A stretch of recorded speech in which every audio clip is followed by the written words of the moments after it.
Boa tarde, gente. Meu nome é Valéria Brandini, eu sou antropóloga de formação, professora do Centro Universitário Belas Artes.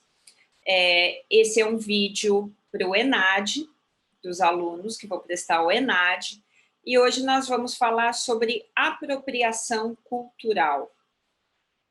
O termo apropriação cultural tem sido um termo muito polêmico na nossa sociedade, principalmente num momento em que a sociedade está cada vez refletindo mais sobre a questão da diversidade e entendendo melhor as facetas do preconceito, da discriminação estrutural, né? Quer dizer, é aquele tipo de preconceito que existe na pessoa sem que ela perceba e que foi criado desde a socialização primária, quando a criança é socializada no grupo, ela começa a aprender sobre o mundo, e aí alguns conceitos errôneos começam a ser passados para a criança, como perspectivas sobre cor de pele e tudo mais. E a apropriação cultural, por que ela é um tema polêmico? Porque na nossa sociedade, a publicidade, por exemplo, sempre se utilizou de elementos culturais, elementos do que o Grant McCracken, um autor do livro Cultura e Consumo, o McCracken diz que a publicidade sempre se utiliza dos elementos do mundo culturalmente constituído para codificar produtos com signos das coisas que nós valorizamos. Então, você pode pegar uma caneta e se essa caneta, de repente, tiver o código da Rihanna, essa caneta vai ser percebida de uma outra forma por grande parte dos jovens, principalmente as mulheres mais jovens, e certamente vai ter um outro preço.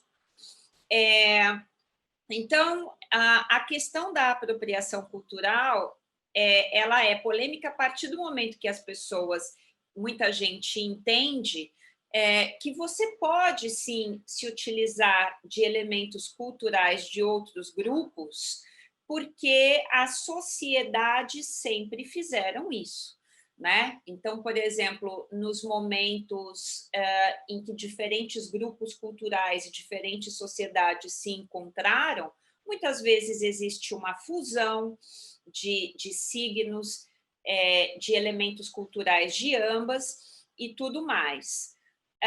Acontece que, para grande parte dos grupos minoritários, isso significa as minorias sociais, o que não significa que são grupos em menor número, mas são grupos com menor poder na sociedade, muitas vezes os elementos simbólicos que caracterizam aquela cultura atuam como uma forma de resistência para esses grupos que são muitas vezes excluídos socialmente, têm menor poder e tudo mais. Então, por exemplo, um turbante, né? Para usar um termo que já gerou muita polêmica, você tem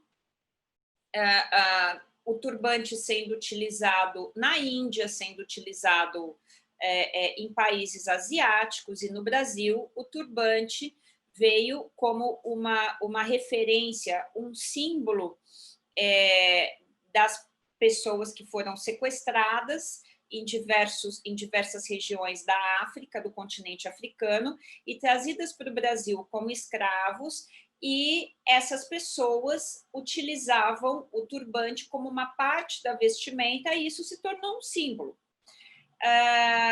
Mas esse símbolo, ele representa não apenas uma parte da indumentária, né, mas a partir do momento que o grupo assume esse símbolo como uma referência da sua etnia, ele tem um significado de resistência.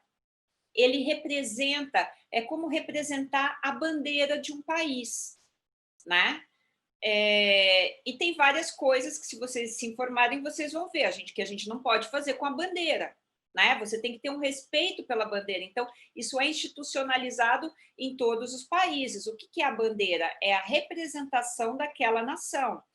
Então, quando um grupo étnico adota um signo, um símbolo que é referência da sua cultura, é uma referência, é um símbolo de resistência, é um símbolo de luta política, é um símbolo, muitas vezes, de pessoas que morreram lutando pelo seu grupo.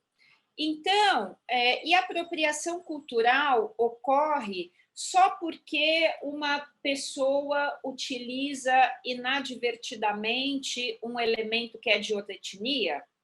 Não é bem assim. A apropriação cultural ocorre quando você pega, por exemplo, um elemento que é de uma outra etnia e você traz esse signo separado do significado. Então, eu pego uma coisa que é uma representação da cultura africana e eu boto na cabeça de uma mulher loira, pode ser ruiva, pode ser qualquer outra etnia, e eu não trago junto os significados da outra cultura. Quer dizer, é como expropriar aquele significado e deixar todo esse significado de luta, né, de representação daquele grupo de lado. Então, isso é a apropriação cultural. É uma expropriação do signo, do objeto, da referência, do acessório, do adereço, e deixar de lado o outro grupo. Tanto que nós podemos ver que, muitas vezes, quando empresas fazem propagandas que trazem o cabelo trançado estilo Rastafari ou o cabelo Black Power e trazem junto a cultura negra e as referências da cultura negra, você está dando lugar de fala, você está dando o palco para que essa cultura se expresse. Então, não é apropriação cultural, né? Porque você traz essa cultura junto. A apropriação cultural ocorre quando existe essa expropriação. Então, é como se você roubasse a bandeira daquele povo que tem um significado muito forte para eles e deixasse eles de lado. Ok? Então, muito obrigada. Até o nosso próximo vídeo do ENAD.